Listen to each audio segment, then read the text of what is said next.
AuthorTube, YouTube, or whatever tube you affiliate with. This is Melissa from White Castle with Books, and this video is me talking about my 2020 Nanowrimo experience.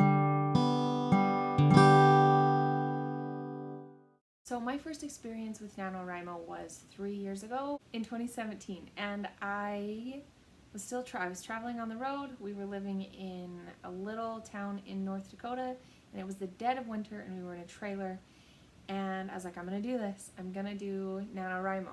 And I had an idea already, so I started working on it, and I stuck to the word count, and I diligently did it, and at the end of the month of November in 2017, I had over 50,000 words of this novel. At the time, I was super attached to the project because I had just spent so much time diligently working on it, and I felt like my idea was pretty solid.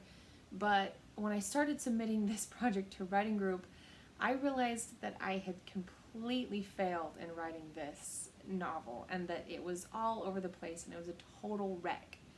So what I ended up doing was I decided to rewrite the entire book. And then all of the next year, all of 2018, I worked on that project. And then in 2019, I worked on that project as well. And then in 2020, things kind of got crazy. And we were still traveling around all over the place. And finally, we ended up in North Dakota again, and we bought a house. And I was like, okay, I'm gonna do NaNoWriMo again. I started out with more of an outline and a little bit of work I had pre-done, but I figured that's fine. I'll still just try to make the goal of writing 50,000 words in November. What ended up happening though was I wrote about 20,000 words, but it was just really pushing me to my limits, and I was not enjoying any of it. I was not enjoying a single moment of working on this project because it was just constant stress. Get the word count, get the word count.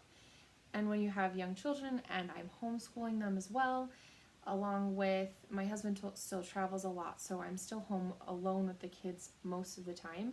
To top it off, we still travel to where he is frequently, and so my life is still just kind of crazy, and having to meet even a 17 or 1800 word deadline every single day was just becoming overwhelming. Not only that, but I realized that my skill level is just still so low in writing that so much of what I put into my books has to be conscious effort.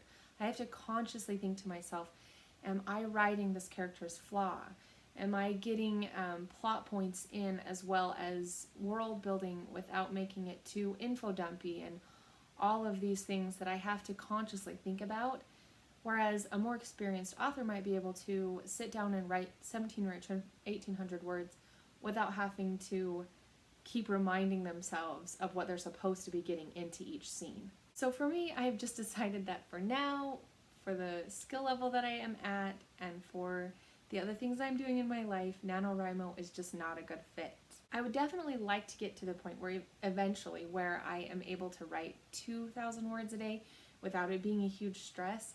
But again, I think that will come with more experience and more time understanding my own methods, and then as well as just waiting till I don't have quite so much responsibility with young children, and I have more time to dedicate to my writing.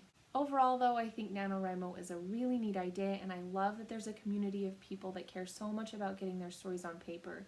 I think that eventually I could use it as a tool to kickstart new projects, to boost me into that first half of the novel, which is sometimes the hardest to get out, sometimes the hardest to get going with. So I think that eventually it could be a really useful tool. It's just right now, it's not really for me.